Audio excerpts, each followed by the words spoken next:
नमस्कार। Class 7 chapter 6 weather and climate, in which after having the wonderful session or discussion up to planetary or permanent wind and periodic wind, today I am here to discuss about local wind. Local wind का मतलब क्या होता है? तीसरा प्रकार मैंने बताया था ना लोकल विंड। लोकल विंड का मतलब क्या होता है? एक लाइन में बिल्कुल सरलता के साथ याद रखना। Local wind blow over a limited area for a short time, और कुछ नहीं। Local winds blow over a limited area for short time, मतलब एक सीमित जगह में कम समय के लिए चलने वाला यह विंड अथवा हवा का प्रकार है।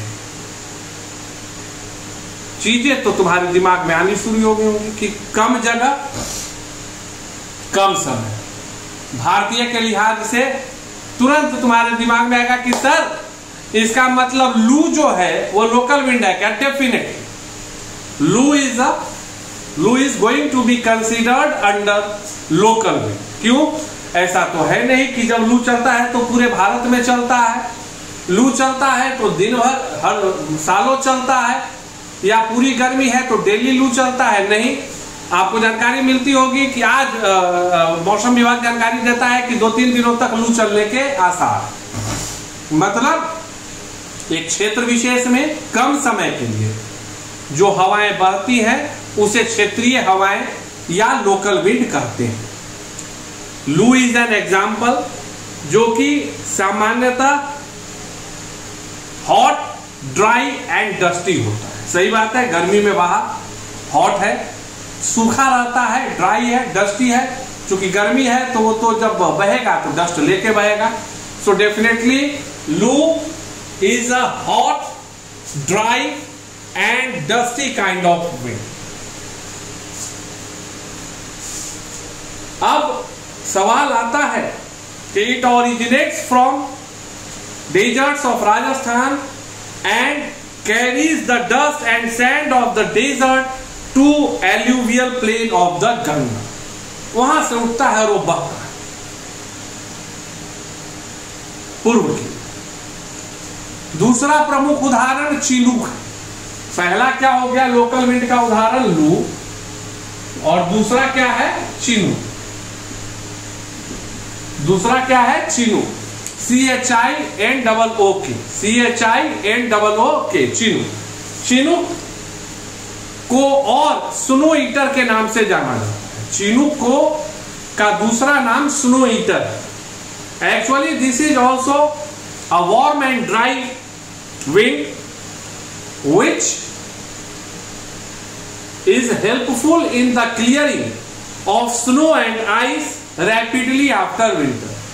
चिनूक एक ऐसी हवा है जो गर्म और शुष्क होती है, और जहां बर्फ गिरा, अगर कहीं बर्फबारी हुई तो यह जब चलता है तो वो बर्फ को तेजी से खत्म कर देता है। Why? Because where it originates or from where it going to be passed, वहां क्या होता है? टेम्परेचर इंक्रीज हो गया तो बर्फ क्या हो जाएगा? मेल्ट हो जाएगा। इसीलिए इसको चिनूक नाम दिया गया और स्नो ईटर के भी तौर पे जाना जाता है। It blows down the eastern sides of the Rockies. It blow down the eastern sides of the Rocky. This thing you have to keep it in your mind. Now the third one example, foehn is a general term for any warm, strong and dry local wind। Warm क्या बोले? फोहेन। फोहेन क्या है? General term में समझ लो, गरम, warm, strong तगड़ा, और dry शुष्क। मतलब एक हवा में एक क्षमता होती है, एक ताकत होती है जो उसके प्रवाह के कारण। Similar to chinook and blows down the southern part of the Alps. Alps पर्वत जो यूरोप में है उसके साउथ पार्ट में, दक्षिण के तरफ ये हवाएं चलती हैं जाड़े के मौसम में। इन southern Europe this wind helps in ripening of the grapes, उसके पकाने में यह हवा मदद करती है। अब अगला वेराइटी क्या है? Harmattan. It is also a dry and dusty wind that blows over